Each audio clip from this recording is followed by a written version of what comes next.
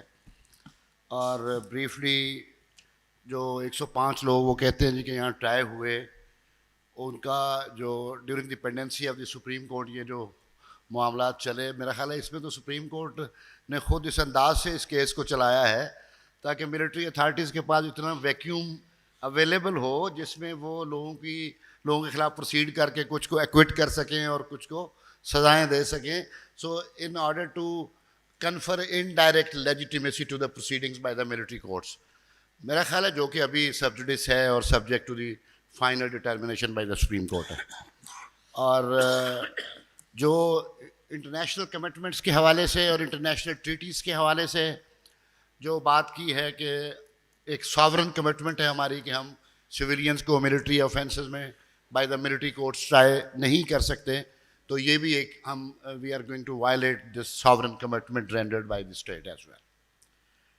اور article 10A کی جو سیف گارڈز ہیں, fair determination of civil and criminal liability and due process, اور آرٹیکل 12 جو ریٹروسپیکٹیو اپلیکیشن آف لاء پہ جو بات کی انہوں نے کہ جو ایک وقوع قانون کے آنے سے پہلے سرزد ہوا ہے تو اس کو آپ ریٹروسپیکٹیو اپلیکیشن کے ساتھ اس کی پینلٹی کے لیے اس کو آپ انکلوڈ نہیں کر سکتے. یہ بھی آرٹیکل 12 اور فنڈامنٹل رائٹ کے ایک اسٹیبلش پرنسپل جو ہے اس کے خلاف ہے. اور جو باقی قوانین بنائے گئے تھے 19 سے 23 تک, تو ان کلازز کے اندر ایک پرٹیکولرلی سن سیٹ کلاز تھی کہ یہ 1 سال یا 2 سال کے بعد یہ قانون آٹومیٹیکلی غیر مؤثر ہو جائے گا, اور پھر وہ قوانین غیر مؤثر ہو گئے اور پارلیمنٹ نے اس کو دوبارہ ریوائیو نہیں کیا. اب وہ تو ایک اسٹاک ڈسٹنکشن ہے اس میں کہ پارلیمنٹ نے ایک قانون بنایا اور قانون بنا کے اس کے اندر سن سیٹ کلاز دی.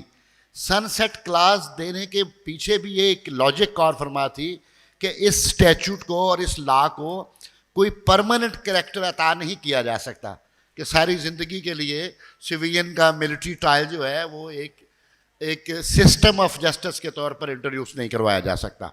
تو یہ parliament itself was conscious and cognizant of this issue کہ یہ کچھ عرصے کے لیے ہے, ٹیمپریری ارینجمنٹ ہے, اس کے بعد ختم ہو جائے گا. لیکن یہاں تو پھر صورتحال اور ہوئی کہ آفیشیل سیکرٹ ایکٹ میں امینڈمنٹس کر کے اور سویلینز کی ڈیفینیشنز کو اور اینیمیز کی ڈیفینیشن کو انلارج کر کے اس میں سویلینز کو بھی شامل کیا گیا. تو thank you very much for these thought provoking and very enlightening comment with regard to the parallel judicial system. اب میں گزارش کروں گا جناب فرحت اللہ بابر صاحب سے, former senator and always committed to fight for the rule of law and upholding the people's rights, کہ وہ اپنی بصارت اور بصیرت سے ہمیں نوازیں. جناب فرحت اللہ بابر صاحب. Thank you very much. Today we celebrate the legacy of Asma Jahangir, the fearless and tireless fighter for the rule of law. And as we celebrate her legacy today, there are dark clouds hovering over the rule of law in Pakistan because of the threat of the emergence of a parallel judicial system that will make the civilians also triable by the military courts. To pay homage to Asma Jahangir, I should like to say that if Asma Jahangir were alive today, she would have been a powerful voice against this, not only inside the court but also outside the court, like the platform over here. So Why I say that this judicial system, the parallel judicial system, the military courts, is against the people of Pakistan, and why we should resist it. We should resist it in the court, and we should also resist it outside the court. Number one, it is against the Constitution guarantee of independence of judiciary, and you can't have a parallel judicial system, Article 175A of the Constitution. And if you have a parallel judicial system, that means the mainstream judiciary is redundant. It's against the constitutional provision, and it's also against Article 10A of the Constitution, which mandates due process of law. In the military courts, there is no due process of law in the sense that the prosecutor, the investigator, the jury, and the judge, and the executioner all are one person, and that is the chief of the army staff. So when all this combines into one hand, this is not due process. So the military courts are against 10A, the due process of law. They are against Article 175A of the Constitution. And as Madam Khadija pointed out, they are against the international commitments and obligations of which the state of Pakistan has made. It is important to recall now a decade has passed. This is 2024. And if you recall, in 2014, there was an attack, Army Public School, and in the wake of that attack, the military wanted to take action against the militants, and with great reluctance, the parliament allowed that with a sunset clause of 2 years. But that was also conditional, a conditional, not every civilian, not even every criminal. The wording said black jet terrorists. Although it's a different matter that not only terrorists but ordinary criminals later on were also tried. But the limitation on that clause was only black terrorists who are identified as such. And it was also sunset clause for 2 years, and then the parliament extended it for another 2 years. And after that, as Abid Saki Saab said, it just had to fade away into oblivion, and it faded away.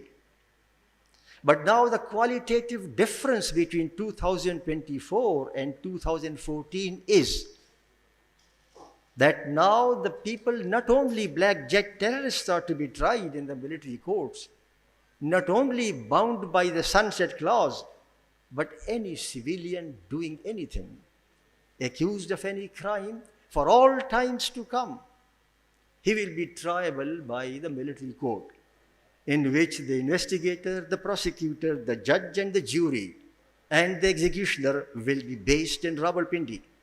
So this is the kind of threat that you and I all are facing today. Now, what is the basis and what is this hurry? That the government all of a sudden said that, well, we want to have the military court trial of the civilians. An excuse has been created for May 9 incident. Sometimes I wonder whether the May 9 incident was engineered in a way to create a false justification later on for the military courts. I don't know, but right now, I really would think, therefore, if the reason given is May 9 incident, the first thing what should be done is judicial investigations into May 9 incident. Regardless of which political party you belong to, you must demand that if May 9 incidents creates a justification for the military courts, let us first examine the May 9 incident itself. And many things might then come out. That is number one. Secondly, why it is being done. I have an apprehension, Abid Saki Saab, you think about that. And I would urge all the lawyers present here to give a thought to this. And I should recognize that, Mahrang Baloch is here and she is fighting for this rule of law. And this would also interest her.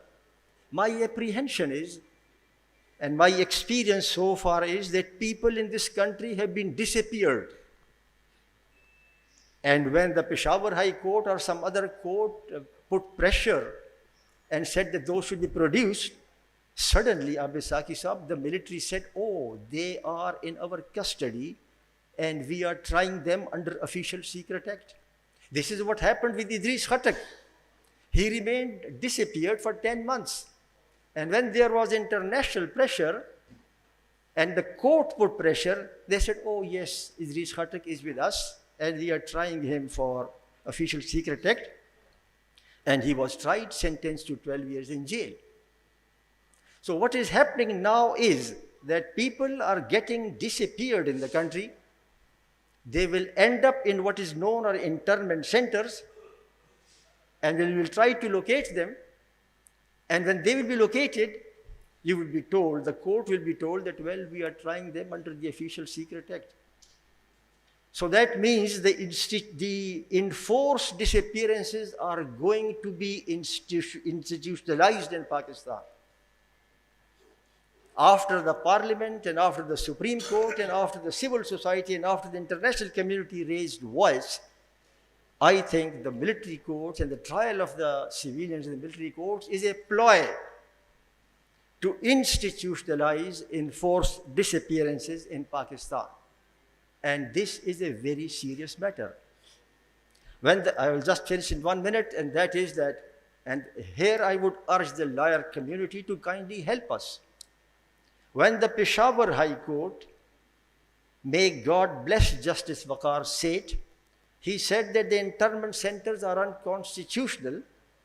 They should be disbanded and made part of the ordinary jails. And people were getting disappeared and they were locked in those internment centers. So in the court, a case was made that, well, this is discriminatory. These internment centers are only in the tribal areas and not in the rest of the province. Do you know what happened? The government made out an ordinance and they said, all right, now internment centers will be made throughout the province. Anyway, when the Peshawar High Court turned it down, the government went in appeal against that to the Supreme Court. The Supreme Court stayed that order.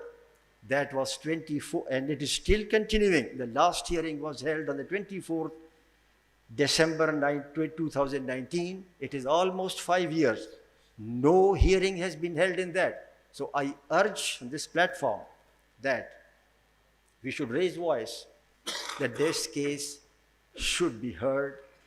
Already 5 years have passed. I am also a petitioner in that case.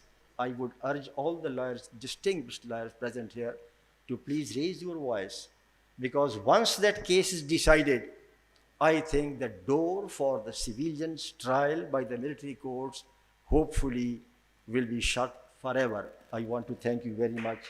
Thank you very much. Thank you very much,